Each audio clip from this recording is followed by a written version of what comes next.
Hello guys, welcome back to our channel Fantasy World. இன்னைக்கு என்ன வீடியோல என்ன பார்க்க போறோம் அப்படினா Slam Dunk Academy-யோட எபிசோட் 56 கான எக்ஸ்பிளனேஷன் தான். இந்த எபிசோட் ஸ்டார்டிங்ல கேம்லயே வந்துட்டு ஃபர்ஸ்ட் டைமா சோஹோக்கு டீம் வந்துட்டு கைனன் டீமோட 2 பாயிண்ட் இப்பதான் லீடிங் வந்திருக்காங்க. ஹானமிச்சி அக்காகியை பார்த்துட்டு உங்களோட கால் வந்துட்டு இப்ப வலிக்கலாம் செய்யல அப்படின்னு சொல்லிட்டு கேக்குறான். இத கேட்டு அக்காகி வந்துட்டு அப்படியே ஆஃப் ஆயிடுறான். அமைதியா நின்னுக்கிட்டு இருக்கான். ஒருவேளை அவருக்கு வந்துட்டு வலிக்குதோ அப்படின்னு சொல்லிட்டு ஹானமிச்சி யோசிக்கிறான். அக்காகி அப்படியே ஹானமிச்சியை பார்த்து திரும்பிட்டு நான் ஓகே தான் அப்படின்னு சொல்லிட்டு சொல்றான். வாய் மட்டும் தான் அப்படி சொல்லுது. மூஞ்ச பார்த்தாலே எங்களுக்கு தெரியுது அவன் வந்துட்டு ரொம்பவே பெயின் ஃபீல் பண்றான்னு சொல்லிட்டு அக்காகி என்னதான் கஷ்டப்பட்டாலுமே வந்துட்டு மறுபடியும் டிஃபெண்ட் பண்றதுக்கு ரெடியா தான் நிக்கிறான். இந்த 20 நிமிஷம் என்னோட காலே உடஞ்சா கூட பரவாயில்ல, என்னால இதுக்கப்புறம் நடக்கவே முடியலன்னு சொல்லிட்டு தெரிஞ்சா கூட பரவாயில்ல, என்ன ஆனாலும் இந்த ஒரு கேம் வந்து நான் கிவ் அப் பண்றதா இல்ல, லாஸ்ட் மொமெண்ட் வரை நின்னு லேண்ட் கொடுத்துட்டு தான் போவேன் அப்படின்னு சொல்லிட்டு ஃபுல் ஃபயர்டா நிக்கிறான். கோகுரேமே வந்து அக்காகியை பார்த்து ஃபீல் பண்றான். அந்நேரம் ஒரு பிளாஷ்பேக்மே வந்துட்டு வருது. கோகுரே அக்காகி ரெண்டு பேருமே ட்ரெயின்ல உட்காந்துக்கிட்டு இருக்கப்ப அக்காகி வந்துட்டு கேமோட ஸ்கோர் புக்கே பாத்துக்கிட்டு இருக்கான். நம்ம வந்துட்டு இவ்வளவு கம்மியான பாயிண்டோட தோத்துருக்கோமே அப்படின்னு சொல்லிட்டு அவன் ரொம்பவே வருத்தமா உட்காந்துக்கிட்டு இருக்கான். ஆனா மத்த சோகு பிளேயர்ஸ் எல்லாருமே வந்துட்டு பரவாயில்லடா இருக்கட்டும், நம்ம வந்து நம்மளோட பெஸ்ட்டா தானே கொடுத்தோம், அந்த டீம் வந்துட்டு டாப் 16ல இருக்கிற டீம், அவங்க கூட நம்ம இவ்வளவு பாயிண்ட் எடுத்ததே பெரிய விஷயம் தான் அப்படின்ற மாதிரி நினைச்சு பேசிக்கிட்டு இருக்காங்க. அக்காகியும் எந்திரிச்சு அவங்க கிட்ட போயிட்டு இந்த ஸ்கோர் புக்கை நீட்டுறான். இங்க பாருங்க இந்த ஸ்கோரை பார்த்துட்டு எப்படி நம்ம பெஸ்ட்டா கொடுத்தோம்னு சொல்லிட்டு நீங்க சொல்றீங்க அப்படின்னு கேக்குறான். அப்படியே இந்த பிளாஷ்பேக்மே வந்துட்டு கட் ஆகுது. பாலுமே கைனன் பிளேயர் கிட்ட வருது. அவனை டிஃபெண்ட் பண்றதுக்கு அக்காகி தான் நின்னுகிட்டு இருக்கான். அவன் அக்காகியை டிஃபென்ஸ்ல பார்த்ததுக்கே ரொம்பவே பதறி போயிடுறான். கைனன் கோச்சுமே வந்துட்டு நீ எதுக்கு அவனை பார்த்து பயந்துகிட்டு இருக்கான், அவன் கால் வந்துட்டு இன்ஜுரியா தான் இருக்கும், உன்னால கண்டிப்பா அவனை தாண்டி போக முடியும் பாரு அப்படின்னு சொல்றாரு. ஆனா இவனுக்கு வந்துட்டு ரொம்பவே பயமாயி போச்சு, என்னால கண்டிப்பா இவனை தாண்டி போய்க்க முடியாது அப்படின்னு சொல்லிட்டு பால தூக்கி மாக்கி கிட்ட பாஸ் பண்ணிடுறான். மாக்கியுமே வந்துட்டு அக்காகியை நல்லா முறைச்சு பார்த்துக்கிட்டே நின்னுகிட்டு இருக்கான். அந்நியார் அக்காகி வந்துட்டு ஒரு பிளாஷ்பேக்கை நினைச்சு பாக்குறான். அக்காகி கோகுரே ரெண்டு பேருமே ஃபர்ஸ்ட் இயர் படிக்கிறப்பே வந்துட்டு சோயா வெர்சஸ் கைனன்கான கேம் வந்துட்டு பாக்குறதுக்காக வந்திருப்பாங்க. இந்த கேம் வந்து ரொம்பவே இம்ப்ரெசிவா இருக்குல்ல அக்காகி அப்படின்னு சொல்லிட்டு கோகுரேமும் சொல்றான். அப்ப பக்கத்துல இருந்த ஒருத்தருமே வந்துட்டு நீங்க என்ன கிரேட் படிக்கீங்க அப்படின்னு சொல்லிட்டு கேக்குறாரு. நாங்க வந்துட்டு ஃபர்ஸ்ட் இயர்ஸ் படிக்கிறோம் அப்படின்னு கோகுரே சொல்றான். உங்களுக்கு ஒண்ணு தெரியுமா, சோயா டீமோட பாயிண்ட் கார்டுமே வந்துட்டு ஃபர்ஸ்ட் இயர் படிக்கிற பையன் தான் அப்படின்னு சொல்றாரு. யாரான்னு சொல்லிட்டு பார்த்தா ஃபூஜிமா தான். அதுக்கப்புறமா அந்த கைனன் டீமோட 12 நம்பர் பிளேயர் கம்லே அவனுமே வந்துட்டு ஃபர்ஸ்ட் இயர் படிக்கிற பையன் தான் அப்படின்னு சொல்றாரு. அது வந்துட்டு ஆப்வியஸ்லி மாக்கி தான். அப்ப ஃபூஜிமா பால ஷூட் பண்றதுக்கு ட்ரை பண்றான். அதை மாக்கி வந்துட்டு ஈஸியாவே பிளாக் பண்ணி விட்டுறான். இவங்க ரெண்டு பேரும் தான் வந்துட்டு இந்த வருஷம் அந்த ஃபர்ஸ்ட் இயர் பிளேயர்ஸ்ல ரொம்பவே ஸ்ட்ராங்கா இருக்காங்க அப்படின்னு அவர் சொல்றாரு. அக்காகி இதெல்லாம் கேட்டதுக்கு அப்புறம் இவங்க ரெண்டு பேருக்கு அகைன்ஸ்டா நான் வந்து லேண்டே தீரணும் அப்படின்னு சொல்லிட்டு அப்பவே முடிவு பண்ணிருக்கான். அந்நியர கேம்குள்ள மாக்கி வந்துட்டு அடுத்த ஒரு பாயிண்ட் டைமே வந்துட்டு ஷூட் பண்ணி எடுக்கிறான். சரிப்பா தம்பி எல்லாம் நீங்க எந்த ஸ்கூல்ல இருந்து வரீங்க அப்படின்னு சொல்லிட்டு அவர் கேக்குறாரு. நாங்க வந்துட்டு சோஹோக்குள்ள இருந்து வரோம் அப்படின்னு அக்காகி சொல்றான். என்னது ஜோஹோகுவா அப்படின்னு சொல்லிட்டு அவர் கேக்குறாரு. இல்லையா அது சோஹோக்கு அப்படின்னு அக்காகி சொல்றான். சோட்டோகுவா அப்படின்னு சொல்லிட்டு ஒரு மாத்தி மாத்தி பேசுறாரு. அக்காகி அவரோட கண்ணத்தை பிடிச்சு நல்லா இழுத்து வச்சுக்கிட்டு இங்க பாருங்க என்னோட ஃபேஸ மறக்காம ஞாபகம் வச்சுக்கோங்க, இன்னொரு 1-2 வருஷத்துல இவங்க ரெண்டு பேருமே வந்து நான் தான் தோக்கடிப்பேன் அப்படின்னு சொல்லிட்டு சொல்றான். அதுக்கப்புறமா தான் அக்காகி வந்துட்டு சின்சியரா இன்னுமே பிராக்டிஸ் பண்ண ஆரம்பிக்கிறான். ஆனா அவன் கூட இருக்கிறவங்க யாரும் அப்படி கிடையாது, அது உங்களுக்கே நல்லா தெரிஞ்சிருக்கும். அவன் பேட்ச்ல இருக்க பசங்களே வந்துட்டு அவ்வளவு சீரியஸா வந்துட்டு பாஸ்கெட் பால் லேடர்ல கோகுரே மட்டும் தான் அவன் கூட சீரியஸா இருக்கவே செய்வான். அடுத்து அக்காகி செகண்ட் இயர் போனதுக்கு அப்புறமா அவனுக்கு வந்து ஜூனியர்ஸ்மே வந்துட்டு நாங்க ஃபன்னுக்காக தான் பாஸ்கெட் பால் விளையாட வந்தோம், நீங்க என்ன இவ்வளவு கொடுமைப்படுத்துறீங்களே, என்னால விளையாட முடியாது அப்படின்னு சொல்லிட்டு நிறைய பேர் குவிட் பண்ணிட்டு போயிடுறாங்க. இங்க இருக்க ஒருத்தருக்கு கூட வந்துட்டு ஜெயிக்கணும்ன்ற வெறி சுத்தமா இல்லவே இல்ல அப்படின்னு சொல்லிட்டு அக்காகியும் நினைக்கிறான். அப்படியே மறுபடியும் கேம காட்டுறாங்க. கைனன் பிளேயர் ஒருத்தன் கையில பால் போயிருது. அவன் ஷூட் பண்றதுக்கு பொசிஷன் எடுக்கும்போது அக்காகி பின்னாடி கூட வந்து பால தட்டி விட்டுறான். என்னடா இது உண்மையிலே இன்ஜுரி ஆகி தான் வந்திருக்கானா அப்படின்னு சொல்லிட்டு ஆடியன்ஸே வந்துட்டு ரொம்ப ஷாக்கிங்கா அக்காகியை பாத்துக்கிட்டு இருக்காங்க.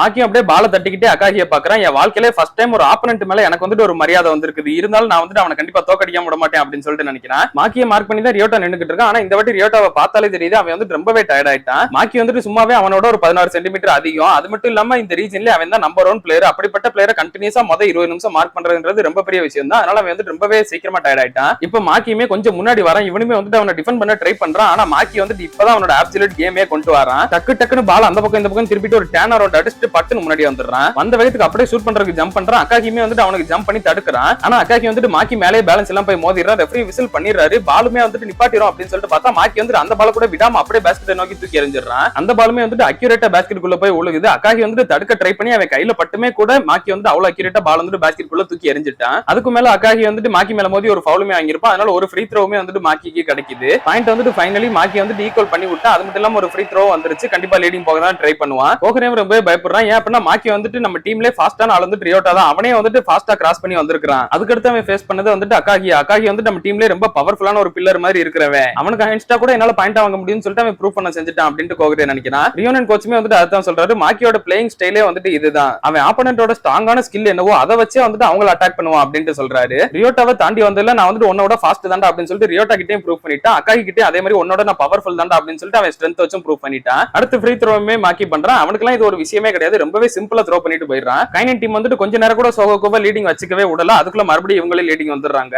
கோச் சஞ்சய் உள்ள அக்காகியை பாக்குறாரு. அவன் வந்துட்டு கொஞ்சம் கஷ்டப்படுற மாதிரி தெரியுது. கோகுரே நீ வந்துட்டு ரெடியா வார்ம் அப் பண்ணி இரு, நீ வந்துட்டு உள்ள இறங்க வேண்டியது வரும் சீக்கிரமே அப்படின்னு சொல்றாரு. அடுத்து கேம்குள்ள பாலுமே வந்துட்டு ஃபைனலி ரூகாவா கைக்கு வருது. ஆடியன்ஸ் எல்லாரும் வழக்கம் போல சத்தம் போட ஆரம்பிச்சிடறாங்க. ஆனா அவனை இந்த வாட்டி மார்க் பண்ணி கியோட்டா வந்துட்டு ஃபுல் ஃபயர்டா நின்னுகிட்டு இருக்கான். மாக்கி வந்துட்டு உன்னை என் பொறுப்புல விட்டாரு, நான் தான் உன்னை பாத்துக்கிறேன் பாரு அப்படின்னு சொல்றான். உன்னால அதெல்லாம் முடியும்னு நினைக்கிறேன் நீ அப்படின்னு சொல்லிட்டு ரூகாவை லைட்டா கண்ண காட்டிட்டு பால் அக்காகி கிட்ட பாஸ் பண்ணிடுறான். அக்காகி வந்துட்டு அந்த 5 நம்பர் பிளேயரை தாண்டி ஈஸியாவே பால பாஸ்கெட் குள்ள தூக்கி போட்டுறான். மறுபடியும் கேம்ல சோகோக்கு வந்து லீடிங் வந்துட்டாங்க. இதை பார்த்துட்டு மாக்கி சும்மா இருப்பானா? கண்டிப்பா இருக்கவே மாட்டான். இந்த ரியோட்டா பையன் வந்து நல்லா தான் விளையாடுறான், பட் இவனால என்னைய வந்து ஸ்டாப் பண்ணிக்க முடியாது அப்படின்னு சொல்லிட்டு விருட்டுன்னு செம்ம ஃபாஸ்டா அவனை கிராஸ் பண்ணிட்டு போயிடுறான். இந்த வாட்டி மாக்கியை தடுக்கிறதுக்கு ஹானமிச்சி அக்காகின்னு சொல்லிட்டு ரெண்டு பேருமே ஜம்ப் பண்றாங்க. ஆனா ரெண்டு பேரும் வந்தாலும் வேலைக்கு ஆகல. தெரியாம ஹானமிச்சி வந்துட்டு மாக்கியோட கையிலேயே தட்டிடுறான். மாக்கி வந்துட்டு இருந்தாலுமே அக்காகி கிட்ட எப்படி ஷூட் பண்ணி பாயிண்ட் ஆகணும் அதே மாதிரி கையிலே தட்டி இருந்தாலும் கரெக்டா ஷூட் பண்ணிடுறான். இப்படி ஹானமிச்சி மாக்கியை லைட்டா தட்டினால ஒரு ஃபவுலுமே வந்து கிடைக்குது. அவன் அடுத்த ஒரு ஃப்ரீ த்ரோவுமே கிடைக்குது அவனுக்கு. அதையுமே சக்சஸ்ஃபுல்லா மேக் பண்ணி அடுத்த பாயிண்ட் எடுத்துட்டு போயிடுறான். இப்போ கைனட் டீம் வந்துட்டு ஒரு பாயிண்ட்ல இல்ல 2 பாயிண்ட் லீடிங் வச்சிருக்காங்க. அடுத்து ரியோட்டா தான் கேம்குள்ள பால் வச்சிருக்கான். அவன் வந்துட்டு பாஸ் பண்ண ட்ரை பண்ணும்போது தப்பா கொஞ்சம் பாஸ் பண்ணிடுறான். அது வந்துட்டு ஈஸியாவே மாக்கி ஸ்டீல் பண்ணிட்டு போயிடுறான். ரியோட்டா, மிட்சி, ரூகாவா 3 பேருமே பாக்குறதுக்கு ரொம்ப டயர்டா தான் தெரியுறாங்க அப்படின்னு சொல்லிட்டு ஆயகவும் சொல்றா. மாக்கி அந்த பால் ஸ்டீல் பண்ணிட்டு வந்த வேகத்துக்கு நேரா பேஸ்கெட் பக்கத்துல வந்து ஈஸியாவே ஒரு லேஅப் ஷாட்டை மேக் பண்ணிட்டு போயிடுறான். மாக்கி வந்துட்டு இப்போல இருந்து அவனோட உண்மையான கேம் பிளேவே விளையாட ஆரம்பிச்சிருக்கான் அப்படின்னு சொல்லிட்டு ரியோனன் கோச்சும் சொல்றாரு. கண்டிப்பா மாக்கியை மார்க் பண்றதுக்கு ஒத்தாலாம் பத்தவே செய்யாது அப்படின்னு சொல்லிட்டு ஓசுமியும் சொல்றான். அது அவங்களுக்குமே இப்ப நல்லா புரிஞ்சிருக்குன்னு சொல்லிட்டு நினைக்கிறேன் அப்படின்னு சென்டா சொல்றான். அதே மாதிரி சோகோக்கு அது நல்லாவே புரிஞ்சிருக்குது. ரியோட்டா, மிட்சின்னு சொல்லிட்டு 2 பேரும் இந்த வாட்டி மார்க்கிங்க்கு விட்டுருக்காங்க.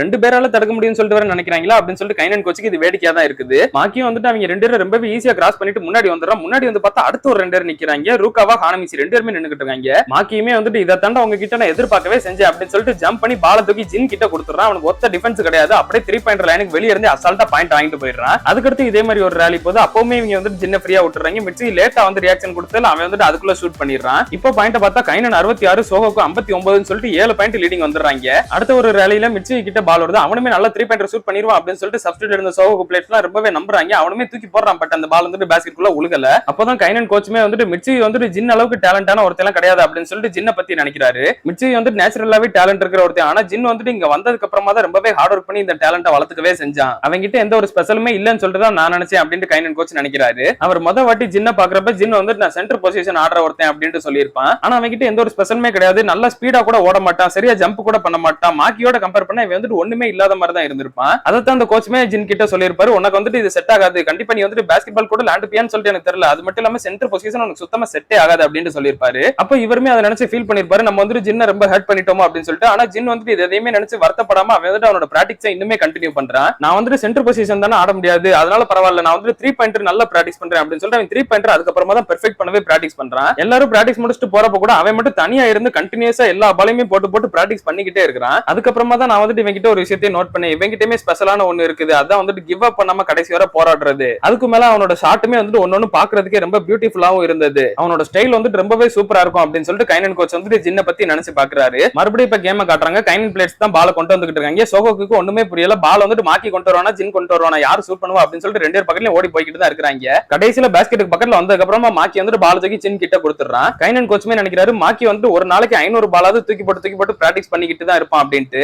அதே மாதிரி ஜின்னுமே இந்த ஒரு ஷாட்டையுமே பெர்ஃபெக்ட்டா மேக் பண்ணி அடுத்த 3 பாயிண்டர் எடுத்து கொடுக்குறான். ஒருத்தன் இன்சைட்ல இருந்து அட்டாக் பண்றான், ஒருத்தன் அப்படி அவுட் சைட்ல இருந்து அட்டாக் பண்றான். இவங்களோட காம்பினேஷன் தான் ரொம்ப டஃபா இருக்கு. இவங்க எப்படா ஸ்டாப் பண்ண போறோம் அப்படின்னு சொல்லிட்டு சோகோக்கு ஒண்ணுமே புரியல. கோகுரேவும் ரொம்பவே ஃபீல் பண்றான், என்னடா இது ரூகாவா கஷ்டப்பட்டு கேம் டைப் பண்ணா மறுபடியும் 10 பாயிண்ட் லீடிங் போயிடுச்சு அப்படின்னு சொல்லிட்டு நினைக்கிறான். கோச் அன்சைமே உடனே ஒரு டைம் அவுட் கேட்டு சோகோக்கு பிளேயர்ஸை வெளியே கூட்டு வந்துறாரு. ரியோனன் கோச்சுமே சோகோக்கு டீமை பார்த்துட்டு அவங்க டீம்ல இருக்க எல்லாருமே ரொம்பவே டயர்ட் ஆயிட்டாங்க, அவங்களுக்கு இதுக்கப்புறம் விளையாடுறதுக்கு எனர்ஜியே இல்ல, எனக்கு என்னவோ அவங்களால கைனன் டீம் எல்லாம் கேட்ச் அப் பண்ணிக்க முடியும்னு சொல்லிட்டு தோணல அப்படின்ட்டு ரியோனன் கோச் சொல்றாரு. ஆனா இன்னுமே ஒருத்தன் வந்துட்டு அங்க ஃபுல் எனர்ஜியோட தான் இருக்கிறான் அப்படின்னு சொல்லிட்டு சென்டோ சொல்றான். கோச் அன்சை அவர் டீமை பார்த்துட்டு நமக்கு வந்துட்டு ரொம்பலாம் டைம் இல்ல, நம்ம வந்துட்டு இப்ப இதை பண்ணி தான் ஆகணும் அப்படின்னு சொல்லிட்டு அவர் ஒரு புது பிளானோட வந்திருக்காரு. அப்படியே கட் பண்ணி இதோட இந்த ஒரு எபிசோட முடிக்கிறாங்க. கோச் அன்சை எந்த மாதிரி பிளானோட சோகோக்கு டீமை உள்ள அனுப்ப போறாரு, சோகோக்கு டீம் வந்துட்டு கம்ப்ளீட்டா டயர்ட் ஆகி போய் தான் இருக்காங்க, இதுக்கப்புறமா எப்படி லேண்ட் வின் பண்ண போறாங்களா இல்ல வந்து கைனன் டீம் வின் பண்ணுவாங்களான்றத நம்ம அடுத்த எபிசோட்ஸ்ல பார்த்து தெரிஞ்சுக்கிடலாம். அதையெல்லாம் நீங்க தொடர்ந்து பார்க்கணும்னு நினைச்சீங்க அப்படின்னா மறக்காம நம்ம சேனலை சப்ஸ்கிரைப் பண்ணி சப்போர்ட் பண்ணுங்க. அப்படியே இந்த எபிசோட் பிடிச்சிருந்தா மறக்காம ஒரு லைக்கையும் போட்டு போயிருங்க. நான் உங்களை இன்னொரு நல்ல வீடியோல வந்து மீட் பண்றேன்.